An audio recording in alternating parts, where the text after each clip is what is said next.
Okay, everybody out there in television land, now we're going to do something called rational functions. A rational function is just like a rational number, meaning that it's a polynomial divided by another polynomial. Just like a rational number is integers divided by another integer, so too a rational function is a polynomial divided by another polynomial. And it could be anything, such as x squared plus 2 over x squared minus 7x plus 12, or it could just be something simple like 1 over x. The point is, the top is a polynomial, the bottom is a polynomial. The top is a polynomial. Yes, 1 is a polynomial, and the bottom is a polynomial. There's a particular thing you have to look at when you're dealing with rational functions, and that's called domain. Now, domain is actually an issue with any function, but it becomes a very sticky wicket when you're dealing with rational functions.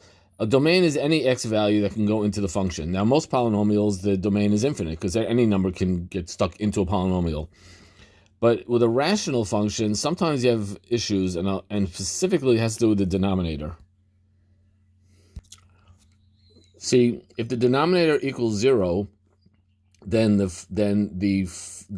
x value that makes it equal 0 cannot be part of the domain, because I can't stick a number into a function and then get an undefined result. So let's look at the denominators. Here the denominator is x squared minus 7x plus 12.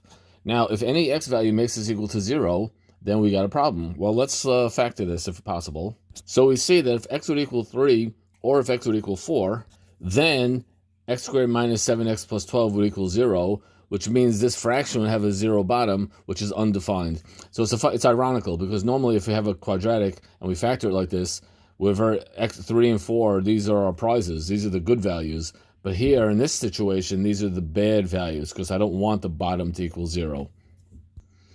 So in this scenario, x could not equal 3 and x could not equal 4. So the domain would be all real numbers except for 3 and 4. So that is our domain here, all real numbers except for 3 and 4. Any other x value can go into the function, and I just need an x value that goes into the function without breaking it. And this guy over here, the domain is going to be all real numbers except for, so the domain for this guy would be all real numbers except for x equals 0. That's kind of weird. I don't write except for x equals 0 because it makes it look like, it's a little misleading. It could look like 0 is part of it. So I'm just going to I'm going to X that out.